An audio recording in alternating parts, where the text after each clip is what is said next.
Assalamualaikum warahmatullahi wabarakatuh. Sebelumnya di sini kami dari kelompok 5 Epanet akan mempresentasikan seputar aplikasi kita. Nah, sebelumnya di sini kita akan memperkenalkan diri terlebih dahulu. Sebagai saya yaitu Rayyan Setiawan dengan NPM 2020 Saya Adit Kawali Akbar dengan NPM terakhir 105. Saya Vanessa Maulidia dengan 3 digit NPM terakhir 106. Saya Devi Laila Pujana dengan nomor NPM akhir 104. Baik, untuk selanjutnya adalah pengertian mengenai Epanet. Jadi Epanet sendiri adalah aplikasi pendukung simulasi jaringan pipa air yang sering digunakan dalam menganalisis sistem pendistribusian air bersih.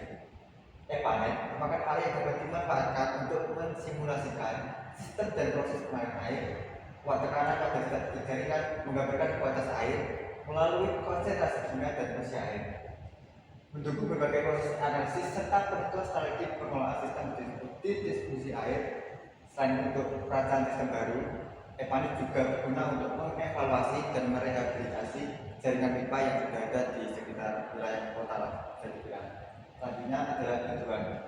Jadi tujuan Epanet bisa terdapat 5, yaitu memodelkan dan mensimulasikan aliran dan tekanan air dalam jaringan pipa bertekanan.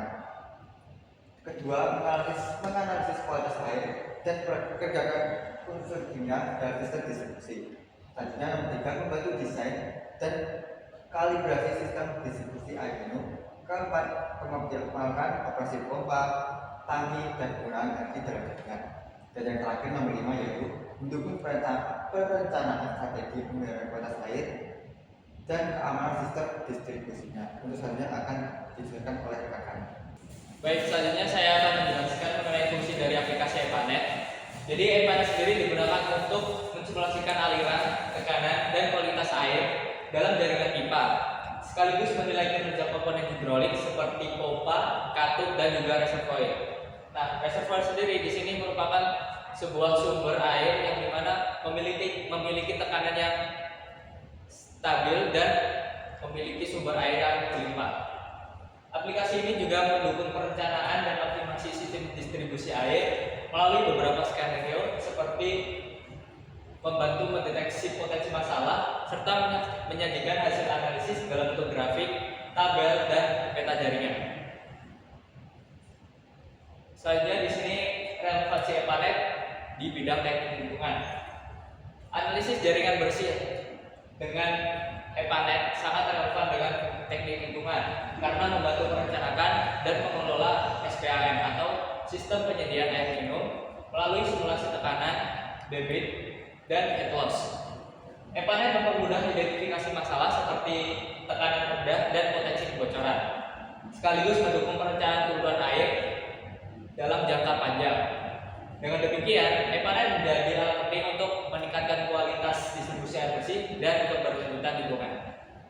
Selanjutnya akan dijelaskan oleh rekan saya.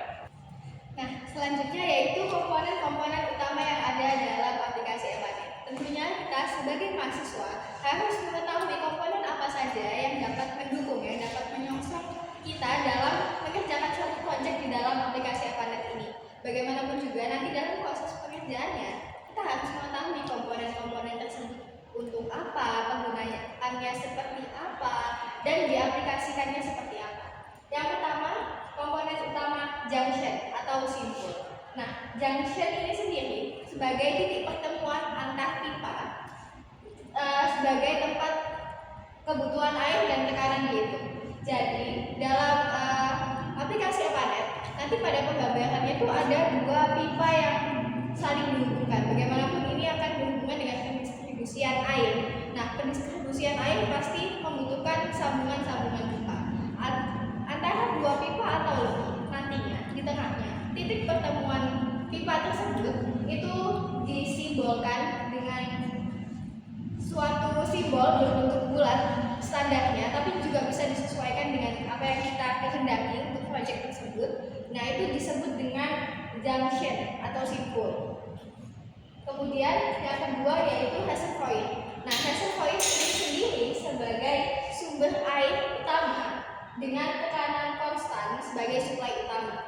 Jadi dalam penggambaran aplikasi Epanet yang akan digunakan, nanti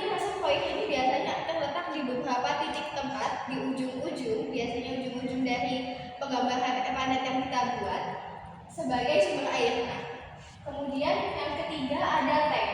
Nah, tank ini atau biasa kita sebutnya sebagai tangki, ini sebagai tempat penyimpanan air. Nah, berbeda dengan reservoir. Jika reservoir itu merupakan sumber air utama yang akan digunakan dalam pendistribusian air tersebut. Nah, jika tangki ini sebagai tempat penyimpanannya yang levelnya itu dapat dioptimalkan, dapat disesuaikan dengan sistem yang kita butuhkan, sistem yang kita konsep. Kemudian yang keempat ada pipe atau biasa kita sebut dengan pipa. Ini bersangkutan dengan yang pertama tadi, yaitu junction. Nah, junction tadi kan titik pertemuan pipa. Nah, ini komponennya, yaitu pipe, disebut di aplikasi EPANET itu pipe sebagai saluran pengaliran air antar komponen. Nah, antar komponen ini tadi, pipa dengan pipa, dua pipa atau lebih akan digabungkan dengan titik temu junction itu tadi. Kemudian yang kelima yaitu pump. Pump merupakan alat atau komponen yang berfungsi untuk meningkatkan tekanan air agar air dapat mengalir lebih cepat maupun lebih tinggi, terutama jika berada di dataran yang mungkin datarannya naik gitu, permukaan yang naik. Nah, pump itu berfungsi untuk meningkatkan tekanan air dalam pipa tersebut. Selanjutnya itu valve. Nah, valve ini berfungsi untuk mengatur besaran air, alirannya juga tekanannya. Jika pump tadi berfungsi untuk meningkatkan tekanan airnya, nah valve ini untuk mengatur besaran tekanan tersebut. Valve ini memiliki simbol juga, simbolnya setiap komponen ini berbeda-beda. Jadi kita sebagai mahasiswa, sebagai pengguna juga akan dimudahkan dalam menggunakan aplikasi EPANET tersebut karena setiap simbol sudah memiliki ketentuannya, sudah memiliki fungsinya untuk menggambarkan suatu hal sesuai dan telah ditetapkan. Kemudian yang terakhir yaitu controls. Nah, controls ini berfungsi sebagai pengaturan yang disetting secara otomatis, telah otomatis untuk mengoperasikan pompa atau pump sesuai kondisi yang kita inginkan, juga sesuai kondisi yang kita buat sistemnya, seperti apa sistem yang akan kita buat, seperti apa sistem yang memang dibutuhkan oleh daerah tersebut. Jadi controls ini bisa mengatur secara otomatis asal data yang kita miliki tetap, konsep dari awalnya itu teratur dengan jelas. Next.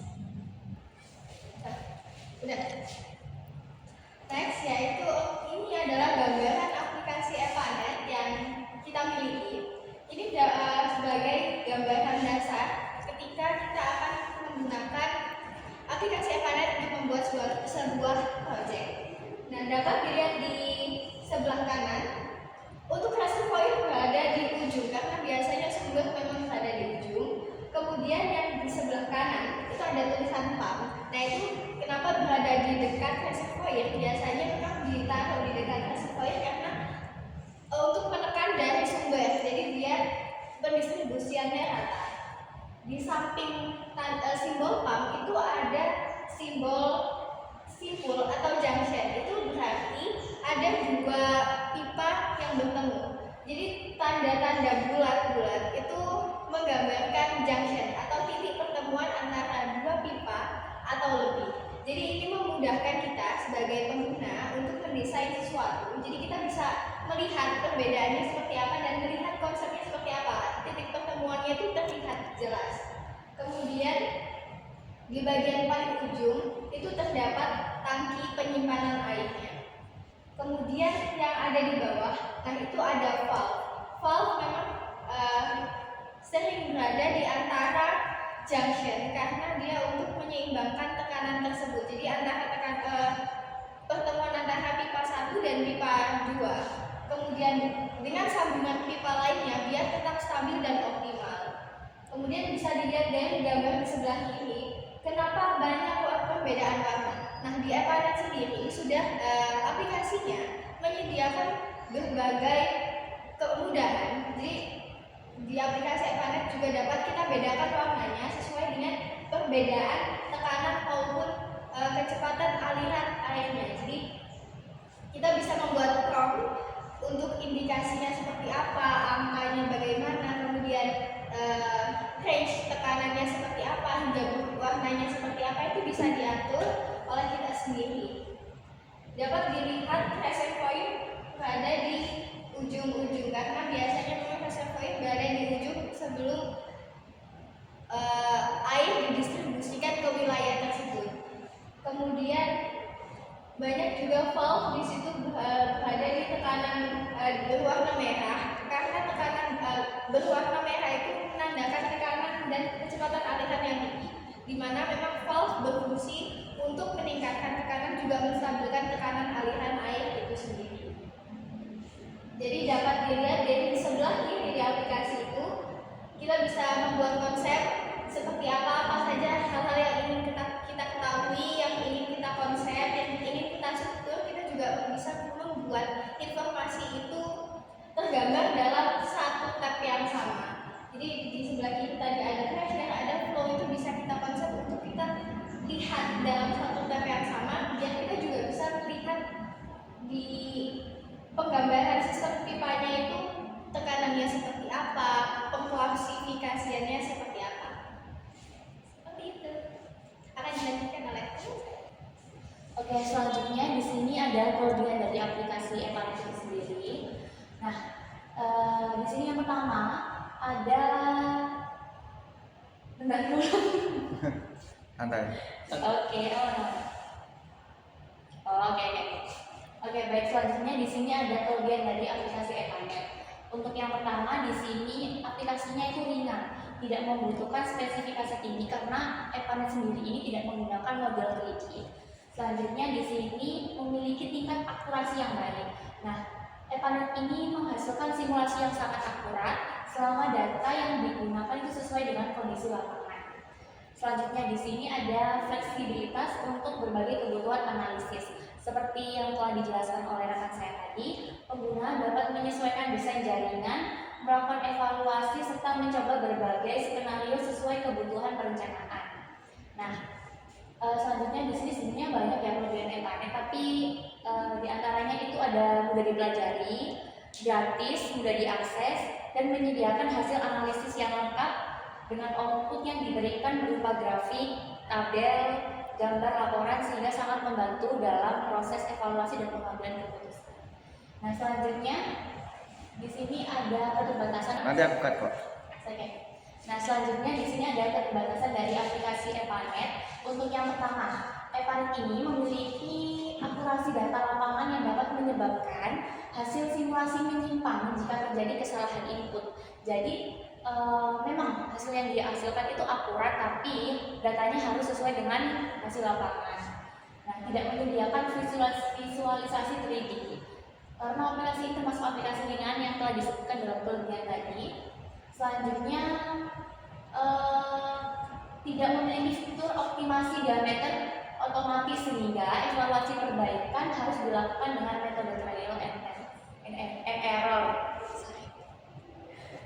Oke, selanjutnya kita sampai di penghujung. Ada kesimpulan, EPANET efektif untuk mensimulasikan aliran, tekanan, dan kualitas air, namun akurasinya bergantung pada data lapangan yang telah dimasukkan. Dengan data yang tepat, EPANET sangat membantu dalam perencanaan dan evaluasi jaringan distribusi air. Oke, jadi sekian presentasi dari kami. Penutupan baru nggak sih? Saya sampai malam mana? Tapi itu lah sih, kita kan awalnya baru gitu ting ting ting ting. Oke, ayo.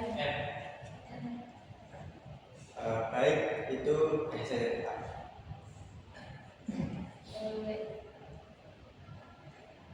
tapi kembali. EPANET. Enggak, ketuanya gimana?